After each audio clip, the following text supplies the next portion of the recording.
there, it's Brian Sebastian, Movie Reviews and More, worldwide TV network, womanontv.tv, iTube 247 out of Franklin, Tennessee, and now all platforms around the world for iHeart, Amazon, Everything Plus. So it's been a while since I've had Tosh on one of our Zoom shows, which is good. She's kicking butt on our Tuesday night shows.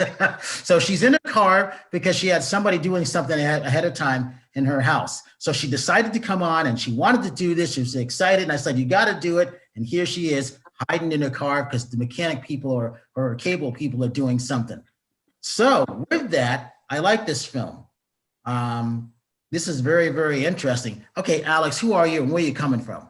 Yeah, so I'm a science and health reporter based out of San Francisco, and my movie is a Sexplanation. It's a documentary about sex ed in America, kind of an argument for comprehensive sex education told through the story of my coming out process. All right, so what got you interested in this? Because I've been on this since 1992, really 1991. So I knew everything that you did, including the latest data on stuff. So congratulations on doing this because the world know things about this. They need to know the stats, depending where you are, different states, different counties, obviously different countries. No one has anything uniform. Europeans are always been more open on stuff, but you can see the latest laws being passed, whether you're trans or whatever. My partner is trans. One of my other friends, he's gay. I'm the straight guy. So our company is a minority company, small business, but we kick ass with our 7 million views a day and counting. So I understand a lot of these things. So the way the world is now, your documentary couldn't be more timely. Talk about that. Oh, I hope so. I hope so. Yeah. So this all just coming from an impetus of just, I think this has been such a part of my life, thinking about sex, obsessing about sex in not the healthiest ways.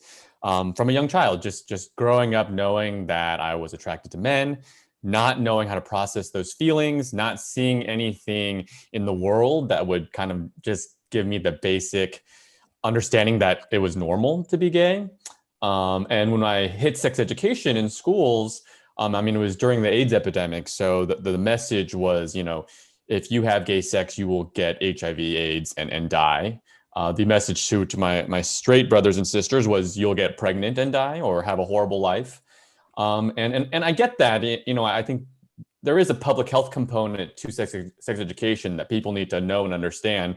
But if that's all you're talking about at sex, as a child, as a kid, young person going through puberty, you start to make it mean a lot more than it really means. It starts to spiral into a level of shame and self-hatred and just fear.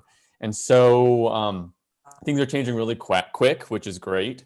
But I figure, I've gotten to a point now where I've thought about this so much, and I've gotten to a point now where a lot of these issues are still coming up for me in many ways. So it's kind of like, well, is there a better way? Is there a way that we can make sure that no other kids, no other people, no other families have to deal with this kind of cycle of shame, of disconnection when it comes to sex? And so that's what made me make the movie. How long did it take you to make the whole documentary? So we started the first frame we shot in 2014, and so we finished shooting basically 2019 and spent basically all of 2020 editing, finishing it. So we finished end of last year. So quarantine did good. That gave you time to be able to. It did give me a lot of time. Yes, yeah, for sure. There's two things I didn't know, and I'm glad you brought them up. One was Tosh, he's in our million view club with his 5.5 million views on his YouTube. Congrats. Nobody knows. So here's the thing. Oh, thank you. Or something like that, your numbers are going to jump. Good for you. He's all about the views. The other thing is try to disqualify you because you're wanting to be an educationer on that. So that can be tricky when it comes to that. So the fact that you have that, good on you. That's not easy to do. Stuff that might have been disqualified, whatever, because your whole goal, this whole documentary is all about education and in highlighting people where they may be. And then was the fact that you got the Pornhub. Now, I did not know those stats because I hadn't talked to anybody from the companies in a while. I love that and what people were watching, were watching. Now, I really didn't know the women I knew black males were up there, but I didn't know where they were. That was interesting. Talk about that aspect of stuff. Tosh, you're going to love this. Yeah, so we joke in the film that it's difficult to get good data around sex, right? Because people are not comfortable talking honestly and openly about what they like. But you're never more honest than with a search engine, right? When you're at a search engine, you're pretty honest about what you want to see, right? So Pornhub just has all of this data about what people are actually searching for and actually, fantasizing about. So we go there, and the main things that we get them is what are men looking at, what are women looking at. There is a lot of crossover.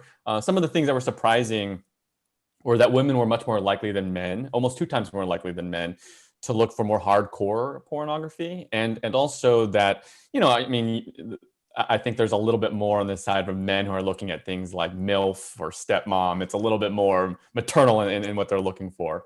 But yeah, it was a great experience to go and hear all the data, because you really start to realize that we're all much more normal than we probably realize. There's a lot more exotic searches than Right. If you you're thought of searching it, for. they have the data, and more than you are not the only person searching for it, for sure. Well, here's the other thing about that. I've always said this, and I knew from my female friends, because I learned almost everything that I've learned was from, if you ever heard of Nina Hartley or Karen Mitchell, they were my, they were doing my parties back in the 90s, right up until about 06, 08. So I learned about what women want, what they don't want. Guys, make sure you wash your hands. That's important. Ask before you touch, because women were always more important when it came into the world of sex. They ran it. They knew exactly what they want. They could last longer. And it was very, very important. So that's why I love the stats, which you found out just on that aspect of stuff. And then, and yes, women are a lot hornier than guys are. They may not always acknowledge it, but they are. And then they're kind of tied with the LGBT world in there, because you guys got it going on. I know. You guys don't stop. Well, I think the main message of the film is everyone ultimately, you have your own unique, distinct sexuality that no one else in the world has. You might share some common characteristics with people, but ultimately you have a special mosaic of desires, and the key to if you want a more sexually open, honest, and more healthier sex life, the main key is just to be open about it, talk about it. Talk about it with people you feel safe with, of course. Talk about it with people you trust. But I think that what we're learning more and more is just how much we don't open up about these things, how scared we are often, through no fault of our own. It's just the culture, it's the air we breathe, it's the culture we live in. Things are changing really quickly, which is great to see. But your desires, your thoughts, your feelings, there's nothing wrong with that. It's totally fine to have all kinds of crazy thoughts, feelings, desires. The problems come about is when people express those in ways that maybe aren't healthy for them. And the only way you can get to that healthy point is to talk about it with someone. I always had women tell me, and I'll remember, because I would watch a lot of the workshops. Tasha, you haven't been on with her yet. Her name is Dr. Nancy Pierce Sutton. She's the Oprah of the sexology world. So I was thinking about her the whole time as I was watching, Alex, your documentary, which is why I really liked it, because there are a lot of things that she mentions in there. She would go on cruises. She would take those couples, those single women and a few single men. It was very interesting because there wasn't anything that you didn't touch on. And I like that. And that's a rarity. But it also makes it difficult sometimes, because here we are. The most important things were, no matter what, the pregnancy rate, which is still sky high, and now anxiety and depression. Talk about those three things. Yeah, so I think we go to visit a team out in Rutgers in Newark, New Jersey, and the first people to scan the human brain at orgasm. And the sad part is, you talk to them, and you just realize how much we really don't understand about sex and sexuality on a very basic level, right? The biology of sex. Money is there to study disease, but it's not there to study, health in many ways. And so, and when you try to, a lot of these scientists who want to understand pleasure, want to understand, what makes you feel good, they're they're often, these funding agencies from the government or other people just think it's frivolous, think that there's no point to it. But, one of the main characteristics, one of the main hallmarks of depression and anxiety is the inability to feel pleasure. People who are depressed, people who are anxious, they just don't feel good. And so one of the things that I hope we can do with this film is kind of make that argument of, no, pleasure is actually very important in our lives. I think often, maybe because of our puritanical upbringing or history, we often think that you need to delay pleasure, that pleasure, only in some moderation. And I think pleasure in moderation is great, but, sometimes you do need to let loose, you need to have those peaks of pleasure, and we don't do ourselves any services by pretending like that's not the reason we all have sex, that pleasurable sex just makes for such an amazing life, and how much of that fits into your mental health. And I think, mental health right now, people, maybe if you want antidepressant, maybe you do meditation, yoga, there's all these different treatments, but I don't know I've never been to a psychiatrist or a doctor who's like, oh, how's your sex life? You should be having better sex. Maybe that will help your depression and anxiety.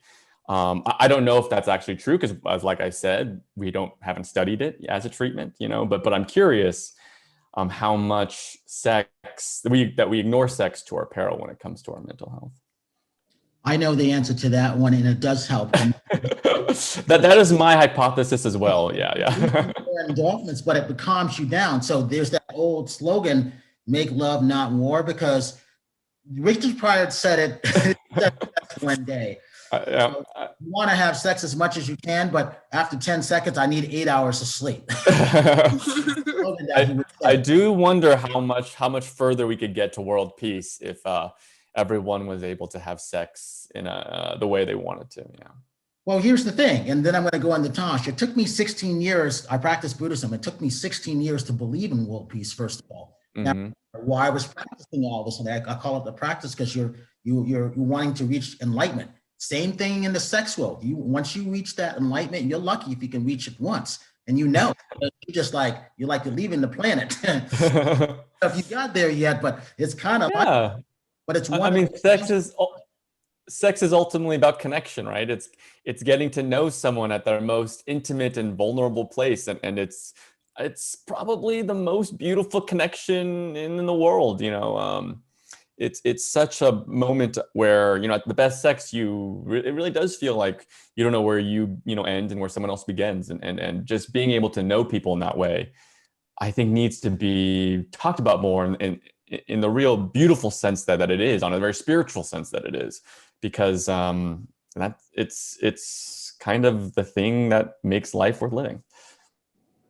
So Tosh being in Miami's always been one of those hotbeds where people are like, right now, spring break, people want to go to Florida and have fun. But I keep reminding my friends, you're still in a pandemic. You still have if you do hook up with someone, please use condoms. I mean, these are just the basic things now, but you still be extremely careful, because we don't want anybody to carry something back to another state. And, it was always the thing like that.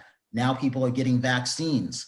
That would have been even more interesting, but sooner or later you have to end your documentary.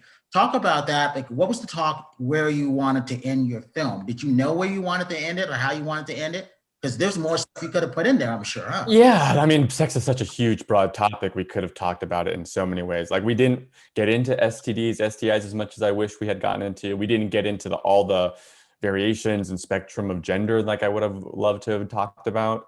We didn't talk about the levels of like queer kink communities that are out there. Each one of those topics I just brought up could be its own documentary by itself. But I think the main thing that we just wanted to stress is that we are so far behind when it comes to a truly safe, pleasurable sexual culture, that the first step we need to take is to just talk and be a little more courageous of, coming out about who you are as a sexual being. I think, maybe it's just because I am gay that I've had to come out about something that at the time was a very, very difficult thing to talk about. And so it kind of, and once you do that and you survive and you start to create a life that fits that, and then the other things that you think sexually or want to explore become more open to you because, you know, you've already done this one thing. You've told the world that you like men, you know, then what's the harm of other things, you know? And so I think that's the first step that we all need to take. You know, not even if you're a, you know, cisgender straight man, I'm sure there are things that you've never talked about because you're afraid of what that might mean about you. And if we could just take a little step and be open about that and realize that there is a community out there that supports you, that is just like you, just how much more free we could all be, and let this part that really takes up too much mental stress and let that go. And that's what I'm hoping for. You see, I wish when I was back in school, I never ever had like a sex ed class ever. So everything, not one. Public school or? It was a public school, yeah. Okay. So it was like there was like not enough budget or something, but which I found crazy because a lot of my other friends that went to different schools had sex ed, and I was here like I don't know anything about sex.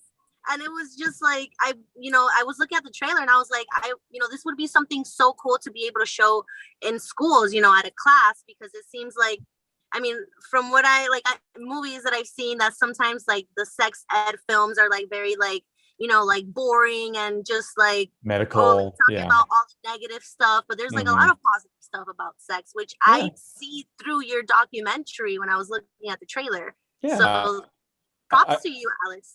Thank you. We need more filmmakers like you in the world. And I think we lose a lot of credibility with kids if the first thing they hear about sex from adults, from a trusted authority figures, is like what not to do, like that it's dangerous or it's unsafe or you should wait as long as possible.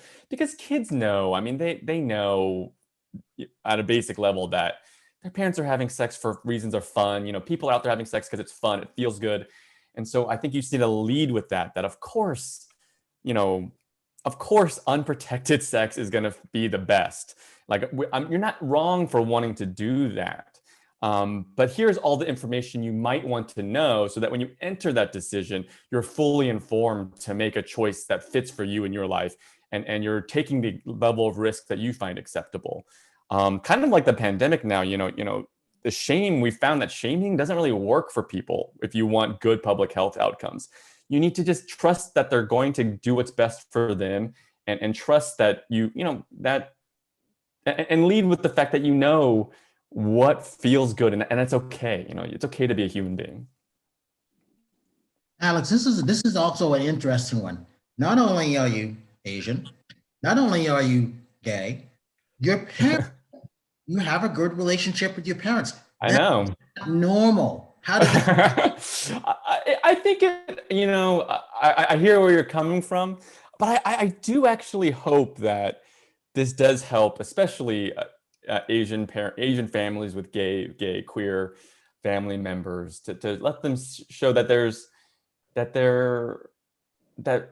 a people out there for you. You know, that we're not alone. You know, that there is a model out there that you can talk about these things openly and lovingly.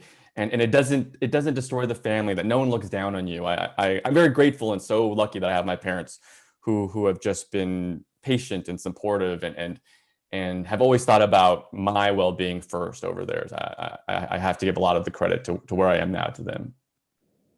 I always said this, and I joke with my Asian friends because I'm like, you're a lot hornier than I am. The last 2 years, because I was never comfortable having one woman. I always said I had to have two, and they had to be bisexual. That's just me. Yes, Josh, this is my other previous lifestyle. Wow, Brian, you got me there. It's one of those things. Like I said, I learned a lot from my female friends, and from the Asian side, my Asian friends, I would say, just think about this. There's a billion people in China, going back to Richard Pryor, where they all hooked up with something. There's a billion. So something was going on good. And think of India. The Kama Sutra came from India. Just those two countries, billion people plus. But here's the thing. Very, very low key on the sexual side. Very interesting, isn't it, Alex? Yeah, I think growing up in America as an Asian kid in the 80s and 90s, You never saw Asian men sexualized in the media. Go try to look for Asian men, Asian American men, I should say, in porn. It's very rare still, right? It's hard to see, and for whatever reason. I'm sure there's, it's something that I haven't studied enough, so I can't really talk much about why that is in America. But when you go to Asia as an Asian American, you realize, oh man, like it is, these guys are partying, like everyone. It's such a different image. It's such a different image than how Asians are portrayed in America. And that was very liberating for me because that was another big step going to Asia, seeing how everyone is Asian, all the ads are in Asian, all the movies are Asians, there's lots of sex appeal there and a lot of images that were very foreign to me. So going there was a big step in me and kind of claiming who I was as a sexual being, for sure. Crazy that you mentioned the Kama Sutra, because that literally was my sex ed when I was younger. I'm like, well, yeah, you try to find it anywhere you can. Yeah. I haven't read the Kama Sutra recently, but it's like yoga. It's like sex yoga. Yeah, exactly. The Kama Sutra, yeah. There's a lot of interesting stuff that I did not know human beings could actually do, Well, here's the so thing. Tell us, where can we see this documentary? When is it coming out? Yeah, so March 20th is our premiere. You can go to sexplanation.com and you'll see all the tickets to our festival run. We'll be running hopefully till the end of the year. And the beauty of film festivals now is that you don't have to be in Cleveland, for example, to watch all the Cleveland Film Festival movies. You can watch them streaming at home. So if you go to sexplanation.com, we'll have all the tickets up there for you to get. And you can also see different events we're having to support the movie, to meet different experts who are in the movie, talk to them. So you go there and you should get everything you need to know. Perfect. Alex, here's my rating. My rating is the 4 E's. It's exciting, it's engaging, it's emotional, and it's educational. Oh. Things or what a movie needs to survive. It could also be, erotic. But again, it helps. That always helps a little bit, yeah. But the thing about it, I look at it from the educational fact, because this is something that should be shown in schools. I look forward to having him on sometime late June if Alex's schedule is okay, whether it's in studio in Los Angeles or on but he's definitely he's coming on. Alex, you don't know this. You're coming on our Tuesday night live show. Okay. Oh my God, I'm gonna have a blast with the rest of the girls. Okay, great, yeah. And June will be Pride Month too, so I'll be ready to party. Yes, exactly. Well, here's the other thing about this is this. I don't just say this because I've seen a lot of things out there in the world each year, but it takes balls to make a film like this, but also the star in it, because this is where you get into how did you raise the money? It's never a documentary. The average documentary takes 7 years to do. Yeah. So talk about those aspects, because there's other filmmakers that want to do it, but they don't realize how difficult it is to do. Yes, I definitely think if I knew the amount of work it would take to get to this point when I started, I probably would have never have started. Put it that way. I was lucky enough that, lucky might not be the right word, but I think I was maybe angry enough about how things were and how I think I wanted them to be, that just kind of drove me to push and uncover every rock possible, beg for every penny possible from whomever. So basically I had this idea. We started, you shoot a little, you raise a little money, shoot a little, you raise a little money. We did, crowdfunding. We did as much as we could. Then we got a sponsorship. I encourage this. There are a lot of different ways you can do this, but we got a fiscal sponsorship with the International Documentary Association. They were great, which basically just meant any donations became tax deductible. That opened up to a little bit more dollars, kind of bigger sums because of that. And so, yeah, but it's piecemeal by piecemeal. Even now today, I'm kind of need to raise a little bit more to make sure I can pay, the people who are doing my graphic design for all the promotion right now. And that's the other part. If you're a filmmaker out there listening, make sure you bucket almost half of your budget for the post-production after it is finished, to get into film festivals, for the marketing, for the publicity, to make sure that people actually see the film. I think it's I think just completing a movie, I just have so much respect for anyone who does that, no matter what the movie is or no matter how it plays. Just finishing it is such a huge accomplishment that it's been such an eye-opening experience, and I really have a tons of respect for people who want to go into filmmaking.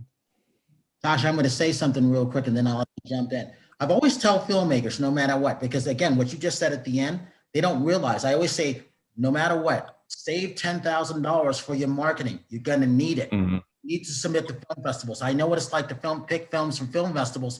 I would always give them waiver codes because I knew how much money they were spending. It's a lot to spend. Yes, I appreciate that. Yeah, the waiver codes we've gotten from film festivals have been lifesavers for sure. Well, no, I have one that I'm gonna give one to you for the Beloit International Film Festival from Beloit, Wisconsin. Oh, thank you.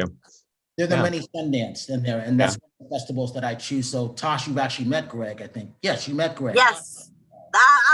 I'm gonna put in my music video. Once it's done, I'm gonna pitch it to him and put it in the festival. But that's the good thing. And the reason I say this because I will never make a film. I'm not interested in doing that. I'm watching the films. I know how much work goes into it. I've seen it. Mm-hmm. Burns and Michael Moore and everybody. I'm just talking on the doc side of things. I've seen this and I've actually talked to them. They're friends of mine. So I know what goes out. There's a reason that Ken Burns is with PBS. I know I've talked to them about that, why he's making 5 at one point. Mm-hmm. Get it. So my hat goes off to you. So that's why I wanted to have you. Thank you. Because you did a great job. It's not easy. I want people to know how difficult it is to do what you did. Plus you're in it. And then you got to who I think are kind of cool. So Tosh, he's so cool that I want to have his parents with him on the show. That's how cool. Oh, they would love that. They would love that. Yeah. My dad would love that. I don't know my mom. My dad would love that. Yeah. Yeah. And, you know, I had a great team with me. I have a creative partner. His name is Leonardo Neri. Great writer, great producer. My producer, Stephen Flynn. There's a whole team. So I'm just grateful. My cinematographer, editor, Brian Emmerich. I mean, they did so much above and beyond what I could pay them. So it was just amazing to have that support. Throughout the whole, like when you were filming and everything, and what would you say is something that you like uncovered, like learned that you're like, oh my God, like this is very interesting or very like, I did not know this could happen like in sex or something like that. Is there anything? Yeah, I think without giving away too much of the movie, I think to be honest, I think the best part about the movie is it actually opened up a relationship with my parents that I didn't think I could have, to talk openly about sex with them, you know, ask them about, you know, not the details of their sex life, but kind of the questions, the challenges I'm having in my 30s with sex, ask them how they dealt with it when they were in their 30s. These questions that these conversations I never thought I could have, we're having openly, and that was just such a great to see them more as, you know, friends and having fun, intimate conversations about all this is just such a pleasant surprise. But one thing that I think one thing I'm really surprised about, so in the movie, we go to a sex ed class, and the kind of twist here is that it's not just kids, it's not just 10 to 12-year-old kids, it's 10 to 12-year-old kids with one of their parents. So the parent and the kids are taking the class, and I just remember sitting there, and immediately they're talking about masturbation, they're talking about being gay, they're talking about a clitoris, they're talking about all these things. And to me, the kids are too young. You know, I'm like immediately just tense. Like, this is so uncomfortable. Yeah, because the parent is there, and they're asking the parents, like, why do you have sex? You know, like why do you masturbate? What does an orgasm feel like? Wow. But eventually you realize how much, one, these kids are already have these questions but are too scared to ask. Two, how much their parents want to talk to their kids about these things but are too terrified to actually provide an answer because no one talked to them about it. They just don't have that training. And being in a big room with all of them, so you're kind of anonymous in a crowd, and you just feel the tension release in a sense that we're now, because there's this third party making jokes about it, talking about it as very matter of fact, not making it a big deal.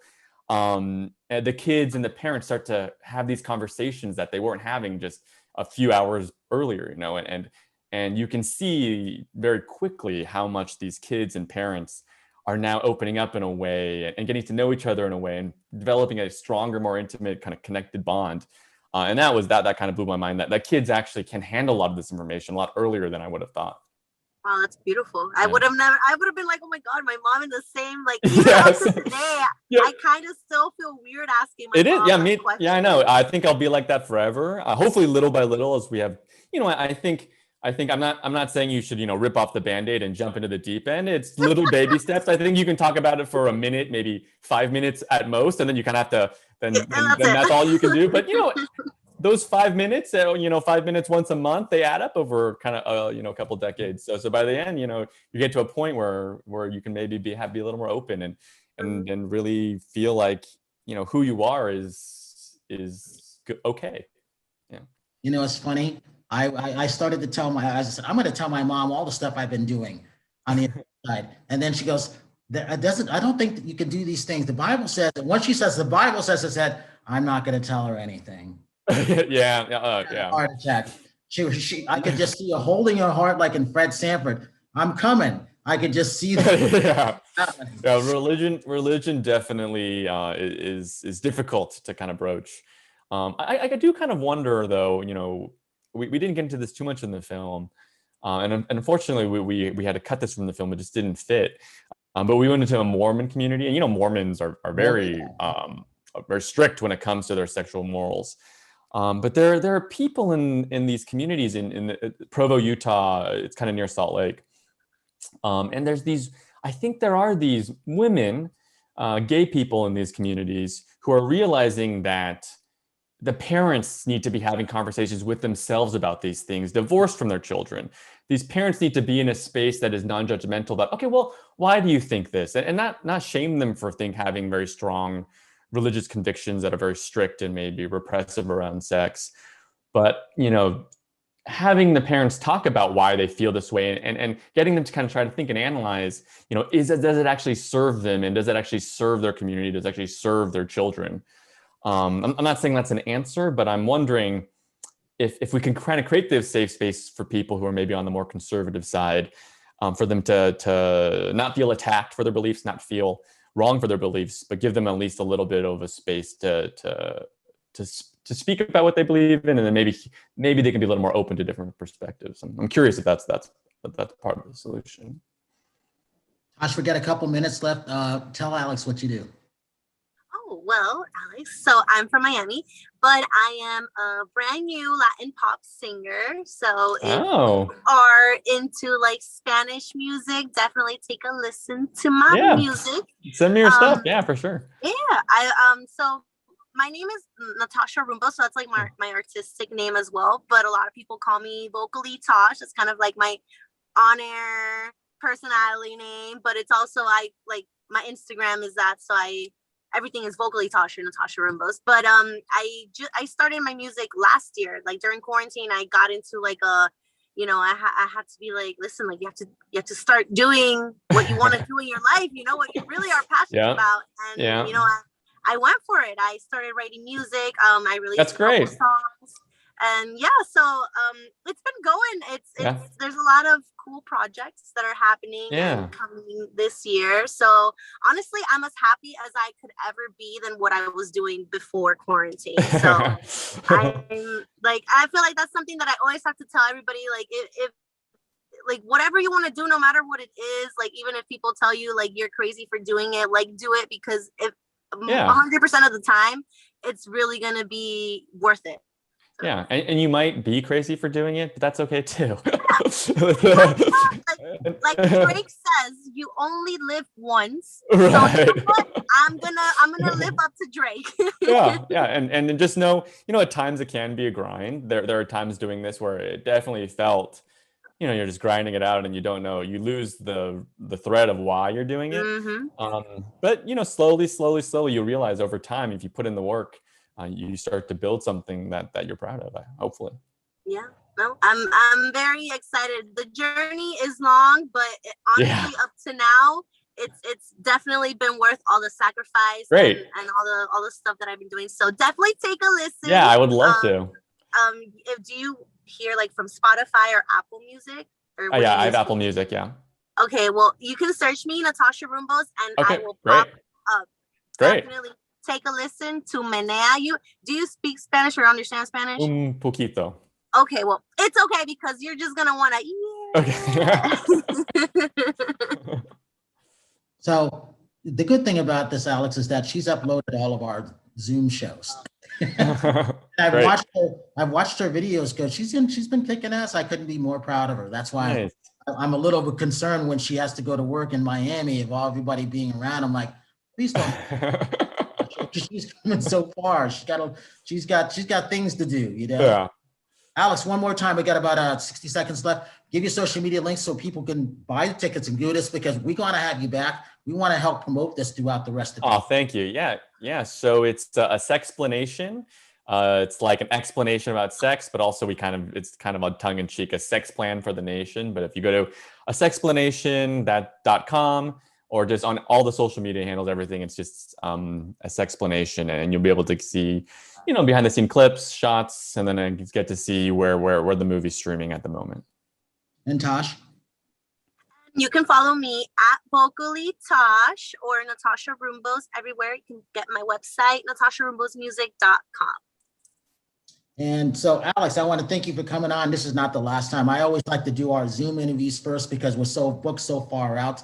But I kind of already knew once I watched the movie. I'm like, not even 7 minutes in, I already know. I know. Oh, that's so nice to hear. That I'm glad you liked it. Yeah. Nice. I say it because it's true.